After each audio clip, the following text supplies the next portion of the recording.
The minister himself, prohibition minister, is more focused on opening more Taskmark shop, selling more liquor, increasing government revenue. So how will you stop this illegal hooch, which is brewed everywhere, sold everywhere, people drink? There is a separate police task force only to stop this illegal hooch. What is that police force doing? So it only shows the complete collapse of law and order in Tamil Nadu.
The minister in Tamil Nadu itself is prohibition minister. That's the name. He goes and takes a oath. I will do prohibition. That's how he takes oath. The current minister Muthuswamiji, previously Sedil Balaji was there. The minister himself, prohibition minister, is more focused on opening more Taskmark shop, selling more liquor, increasing government revenue. So how will you stop this illegal hooch, which is brewed everywhere, sold everywhere, people drink? On one side, you are creating a culture of addiction. Then people can't spend 110 rupee. Then they want to go and buy an illegal hooch at 30 rupee, at 20 rupee. That's how people die. So you keep quarter bottle. I don't know what is the cost of a quarter bottle. I think it's around 120, 115 rupee. Then you addict people by giving. Then after getting addicted, they can't afford it. Then that is why the instance of hooch brewing in Tamil Nadu is becoming larger and larger and larger. Now it's high time the prohibition minister resigns. CM last year said, oh, after 18 years it is happening. So BJP is doing politics. This year, second year it is happening. So where will CM go and show his face now? Now CM has to take personal responsibility, ask his prohibition minister to resign and set the whole house in order. There is a separate police task force only to stop this illegal hooch. What is that police force doing? So it only shows the complete collapse of law and order in Tamil Nadu.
ஒரு மாணவ பெண் பள்ளியில தேர்வெழுதி விட்டு வீட்டுக்கு சென்றால் அந்த பெண்ணை தூக்கி சென்று கதறக்கே செத்தவர்களுக்கு எங்கே இருக்கிறது. ஆகவே எண்ணி பார்க்க வேண்டும். இந்த சைலேந்திர பாபு இந்த மாதத்தோடு ஓய்வு சாராயத்தோட உதவித்தொகை இந்த பின்னாடி நிக்கிறவங்க எல்லாம் வாங்க, சைடில் இருக்கிற பெண்கள் எல்லாம் முன்னாடி தைரியமா கேட்டுக் கொள்ளுவோம்.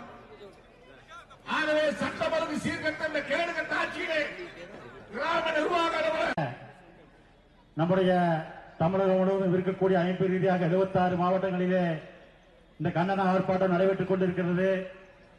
வழக்கறிஞருடைய மாவட்ட செயலாளர் குருஞன் சந்திரசேகரன் அவர்களும், கழகத்தினுடைய மூத்த முன்னிற்கிற பொன்னுசாமி அவர்களும், கழகத்தினுடைய பொதுக்குழு உறுப்பினர் சிங்கை அம்பிஜம் அவர்களும், நம்முடைய கழகத்தினுடைய தலை சிறந்த பேச்சாளர், கழக செய்தி தொடர்பாளர் அன்புக்குரிய முனைவர் கல்யாண சுந்தரம் இந்த மாநகராட்சியிலே 97 மாமன்ற உறுப்பினர்கள் வெற்றி பெற்று இந்த மாநகராட்சியிலே எந்த விதமான வளர்ச்சி பணியும் நடைபெறவில்லை. மாமன்ற உறுப்பினர்கள் இருக்கிறார்கள் என்றால் நிர்வாகிகள் எப்பொறுப்பு இருந்தாலும் இல்லாவிட்டாலும் அயராது எந்த கூட்டம் அறிவித்தாலும் வருகையிலிருந்து சிறப்பு சேர்த்துக் கொண்டிருக்கூடிய அத்தனை பேருக்கும் அனைவரையும் வருக. நிர்வாகிகளே, பகுதிக்கழக செயலாளர்களே, பகுதிக்கழக நிர்வாகிகள் மாதிரி சட்டமன்ற இது மாநகராட்சி எலெக்ஷன்ல ஒரு 100 ரூபாய் கொள்ளு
Flash out.